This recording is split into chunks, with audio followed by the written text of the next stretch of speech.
program sa proposed budget. Actually, taon-taon po merong ganyan. Pag sinabing program, walang konkretong programa, pero may inilalaang pondo every year sa national government at bilyon-bilyon ang pinag-uusapan dito. Sa isang banda, pwedeng may katwiran, kaya program ang sinasabi ng executive department dito, ito po yung gagamitin in case na merong kalamidad. Halimbawa, typhoon, volcano eruption, or earthquake. Yan po ang paglalaanan ng program na merong bilyon-bilyong budget taon-taon. Inuulit ko. Pero ang tanong, pag hindi nagamit ang pundong yon, saan napupunta? Walang malinaw kung saan napunta. Although yung mga kalamidad sa atin talaga hindi maikala dahil yan ay nangyayari sa ating bayan taon-taon din. Meron tayong average na 20 typhoon taon-taon. Pero pag mga nagwawalang volcano, may mga earthquake nga na lumalakas, tumitindi. Yan po yung mga pwedeng pagkagastusan.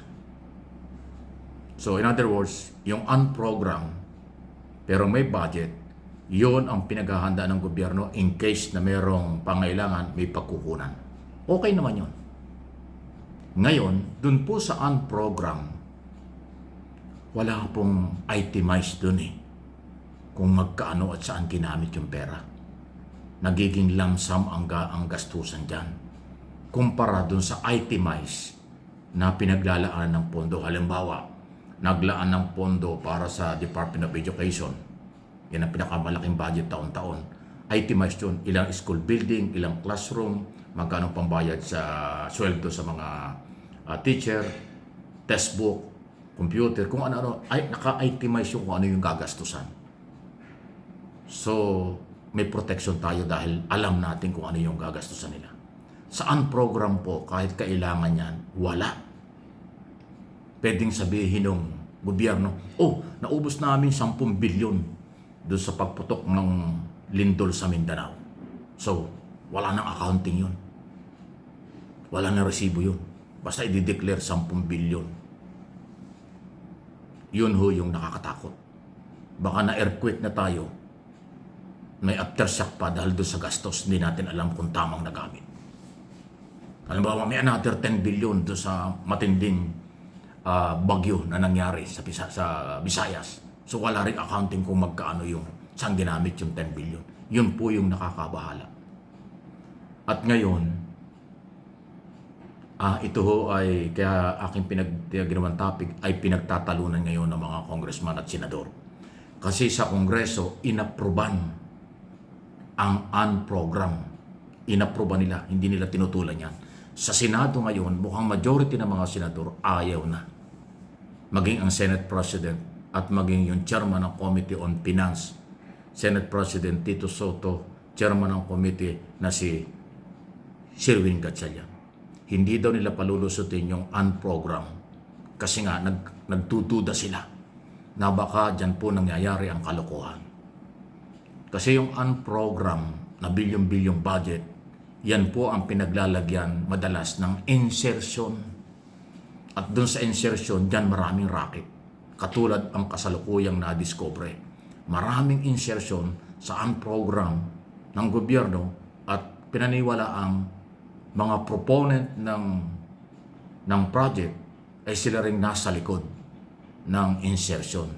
Yan yung parking at sagasa na binabanggit sa hearing. Yung ikaw ay congressman, kaya tinawag na parking, bubusan ng 100 milyon yung distrito mo. Yun yung parking ng pera.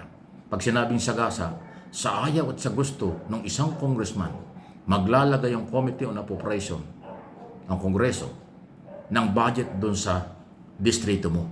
Kaya sagasa, kahit ayaw mo, lalagyan. Pag na-approve na yon, kukunin yon, ipapatupad yung project na hindi mo alam, sila-sila lang. At kuminsan walang project, pero na-release yung pondo. Yan ang racket sa insertion, parking, sagasa, at ang ginagamit, program na budget. So for your information, baka po magalit kayo dahil hindi nyo naintindihan or akala nyo banat ito sa gobyerno. Hindi po. Pag pera ng bayan sa akin pong paniniwala, dapat alam natin kung saan ginagastos. At yung mga posibleng daanan o paraan para kanilang manakaw o abusuhin, ito yun. Insertion and program. Kaya dapat yan dalawang yan parehong ipagbawal. Kung maglalagay ng unprogram, huwag masyadong malaki. Kasi hindi naman natin alam kung magkano ang gagastusin. Pagkatapos ka ng kalamidad, ubos na yung pera, hindi natin alam kung tamang nagamit. O baka tamang ibinulsa ng mga korap sa gobyerno. Hindi natin masisi na magduda ang taong bayan at ang inyong lingkod sa korupsyon kasi pumutok na ang korupsyon. Talagang garapalan ng korupsyon. So ito yung mga pinanggagalingan ng kanilang pag-aabuso. Kaya hindi na tayo masisising magduda sa lahat ng gastusan. Kasi nga wala naman silang paliwanag na yung unprogram na inubos nila bilyon, saan ginastos at tama ba ang paggastos? Bakit yung mga biktima ng kalamidad umiiyak pa rin, wala pa rin bahay, walang pagkain matino? Ay naubos na yung unprogram budget. Yan ang sinasabi natin. Kaya para sa akin, maglaan ng specific na pondo pero hindi unprogram, standby fund.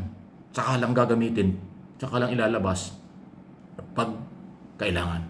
Halimbawa, naglaan ka ng 100 billion for emergency, nakalagay lang yan. Huwag mong unprogram, kasi unprogram, basang-basa na yung racket na yan eh. I-standby mo, 100 billion for calamity. O edi, in case na magkaroon ng kalamidad, yun ang kukunin pera. May limit ang pagre-release. Hindi lamsam-lamsam na nawawalang bigla. Yun po yun. Sana ho nakuha na inyo any comment, reaction, malaya po kayo. Pero sana kung pinakikiusap yung inyong mga comment, yung naaayon sa topic. Huwag kayong gumaya sa mga troll o baser na talagang suntok sa buwan ng mga comment, puro negative kasi hindi nila alam. Malamang nautusan lang. Baka naghahanap lang ng pang-almusal, pananghalian, panghapunan yung mga troll. Kaya nagko-comment kahit na suntok sa buwan na malayo sa topic. Huwag kayong pahawa doon. Ako naniniwalang maraming matitino at respetadong Pilipino sa buong mundo. Okay? O Department of Foreign Affairs, niyayari na kayo ngayon. Nasyado kayong mabagal sa paghuli at pagkansela ng mga pasaporting ng mga Pilipino nagtatago sa abroad dahil sa kailang katiwalian dito. Sampulan natin yung kay Tebes nung araw, ang tagal bago nakansela. Ito si Saldico, pinakakansela hanggang ngayon wala pa kayong ginagawa. At yung iba pa. So pakabilis lang DFA. Masyado kayong mabagal sa totoo lang talaga. Department of Foreign Affairs, kayo ang merong jurisdiction sa pasaporte ng lahat ng Pilipino. Sa ilalim ng Passport Act, batas po ito, Section 4, dapat mabilis ang inyong galaw sa pagkansela ng pasaporte na nagtatago sa abroad. Katulad din si Harry Roque, may kaso o hindi nakakansela ang passport hanggang ngayon. Di ba? May warrant of arrest. Si Saldico, wala pang warrant of arrest, hindi pa inyo nagagalaw. Ganyan kabagal talaga. Kaya huwag kayo magagalit. Super bagal talaga ang Department of Foreign Affairs.